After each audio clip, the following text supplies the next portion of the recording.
आपको दिखा रही हैं डबोक एयरपोर्ट की तस्वीरें। मुख्यमंत्री भज्जूलाल शर्मा फिलहाल डबोक एयरपोर्ट पहुंचे। उदयपुर से खास तस्वीरें मुख्यमंत्री भज्जूलाल शर्मा की। जानकारी आपको दे दी, मुख्यमंत्री भज्जूलाल शर्मा यहां पर पार्टी के पदाधिकारियों के साथ संवाद करेंगे।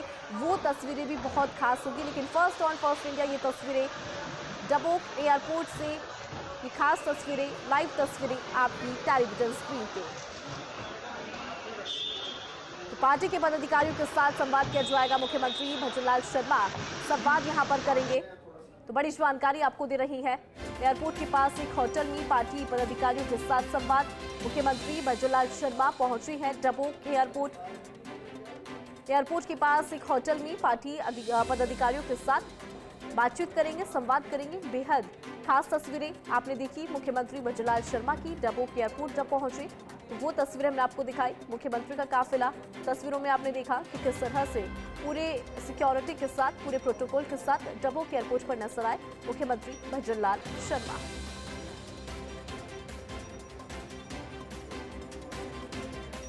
दरअसल संवाद करेंगे मुख्यमंत्री भज्जूलाल शर्मा।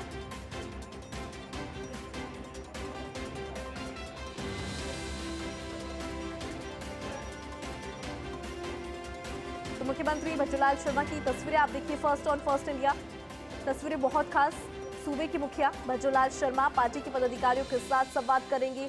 उदयपुर पहुंच रही हैं। उदयपुर के डबोक एयरपोर्ट की ये तस्वीरें।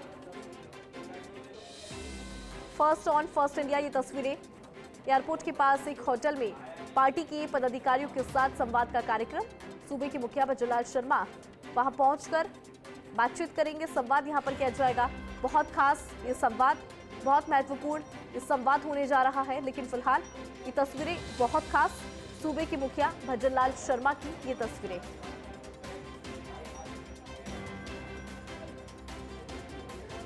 दरअसल डबोक एयरपोर्ट पहुंच चुके हैं मुख्यमंत्री भज्जूलाल शर्मा।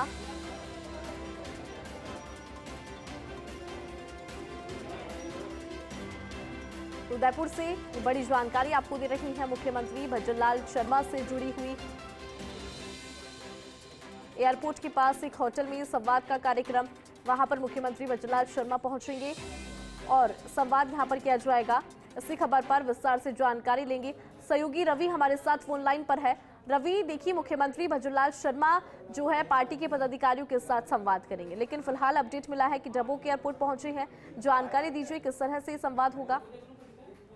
बिल्कुल, देखिए इंदु, सीएम भज्जूलाल शर्मा जो है वो डबोक एयरपोर्ट पहुंचे हैं और यहाँ से उनका काफिला जो है वो होटल के लिए रवाना हुआ है। एयरपोर्ट के ठीक पास में द राइजिंग होटल है, जहां पर पार्टी के पदाधिकारियों के साथ सीएम चर्चा करेंगे। और सबसे इम्पोर्टेंट ये कि सलूम्बर और चौरासी दोनों जगहों पर उपचुनाव है। मेवाड़ की दोनों अहम सीटें हैं और सलूम्बर जो है वो बीजेपी का गढ़ रहा है।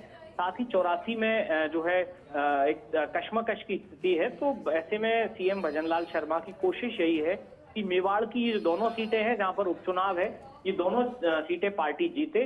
और इसके लिए पार्टी पदाधिकारियों को एक तरीके से कहें तो उनको आत्मविश्वास और उनको एक प्रेरक जो चर्चा है वो करेंगे, ताकि ये जो पार्टी के पदाधिकारी हैं, कार्यकर्ता हैं, ये जब फील्ड में जाएं, कार्य कर रहे हैं, तो संवाद करें जनता के साथ में। राज्य सरकार की जो योजनाएं हैं, भज्जूलाल सरकार की जो योजनाएं हैं, उनसे रूबरू भी कराएं। साथ ही केंद्र सरकार की, मोदी सरकार की जो योजनाएं, उनसे रूबरू कराएं। और इसी के दम पर चूंकि ये जो चुनाव है ये काफी एक इम्पोर्टेंट चुनाव इस सरकार के लिहाज से माना जा रहा है। सात विधानसभाओं में उपचुनाव हो रहे हैं और ये सातों ही इस सरकार के लिए बेहद इम्पोर्टेंट है। लगातार फीडबैक ले रहे हैं सीएम और अब पार्टी पदाधिकारियों के साथ चर्चा करेंगे।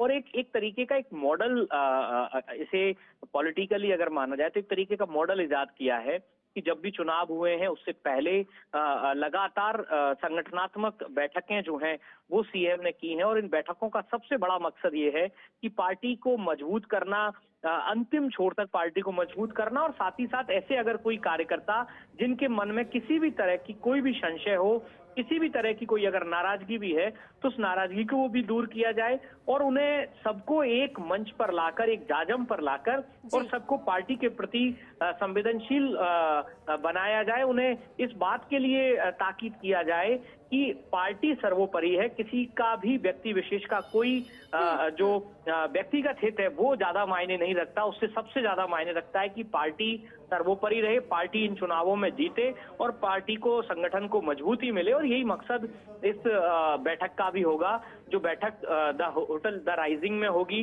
डबुक एयरपोर्ट से कुछ 2 से 3 किलोमीटर की दूरी पर ये होटल है, जहां पर सीएम जो है पार्टी के पदाधिकारियों के साथ में बैठक करेंगे।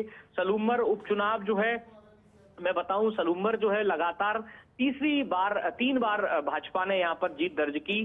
और पिछले दिनों जी इंदु बिल्कुल रवि, देखिए जिस तरह से आप जिक्र कर रहे हैं कि 2 सीटें भारतीय जनता पार्टी के लिए बहुत ज्यादा महत्वपूर्ण है और इसी बात से अंदाजा लगा सकते हैं कि सूबे के मुखिया खुद पहुंचे हैं, बातचीत यहां पर की जाएगी। दोनों सीटों के समीकरण को भी यहां पर समझना चाहेंगे। सलूमर का चूंकि आप जिक्र लगातार कर भी रही हैं, 84 का जिक्र कर रही हैं, कितनी ज्यादा महत्वता ये सीट रखती है वो हम समझ भी सकते हैं, लेकिन इनके समीकरण को किस तरह से बीजेपी साधेगी, क्योंकि कूटनीति जो है वो लगातार प्रदेश अध्यक्ष मदन राठौड़ की भी हमें नजर आती है। तो ऐसे में इसका भी जिक्र यहाँ पर करें रवि।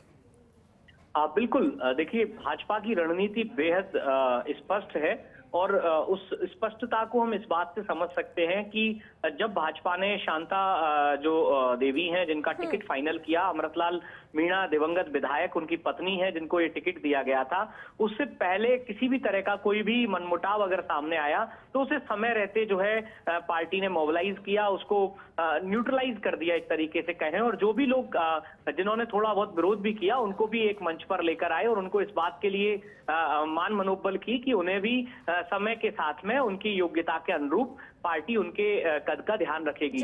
तो सलूमर में बीजेपी ने अपनी तरफ से पूरी तरीके से कोई भी कमजोरी अपनी नहीं छोड़ी है।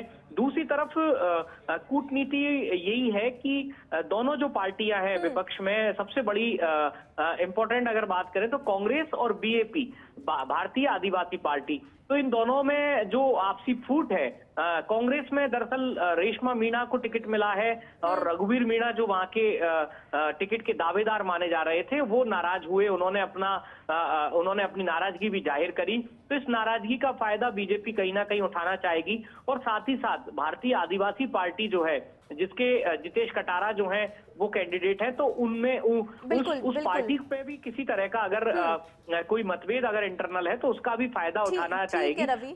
ठीक है रवि, बहुत शुक्रिया पूरी खबर पर जानकारी देने के लिए। तो लगातार हम बता भी रहे हैं कि किस तरह से महत्वता रखती है बीजेपी के लिए दोनों सीटें, और इस पूरे मसले को लेकर बीजेपी प्रदेश अध्यक्ष मदन राठौड़ ने क्या कुछ कहा था वो एक बार आप सुनिए। नहीं, कोई चुनौती नहीं, हम आसानी से जीत रहे हैं। आदिवासी पार्टी को लेकर कोई नई रणनीति तय की है क्या? नहीं, आदिवासी पार्टी को अपना काम करे, हम अपना काम कर रहे हैं। हमारा संगठन सुदृढ़ है, हम जीत रहे हैं। तो संगठन सुदृढ़ है ये कहते हुए नजर आए बीजेपी प्रदेश अध्यक्ष मदन राठौड़। और जब सवाल उनसे बीजेपी को लेकर किया गया तो कहा कि वो अपना काम कर रही है और बीजेपी अपने स्तर पर काम कर रही है।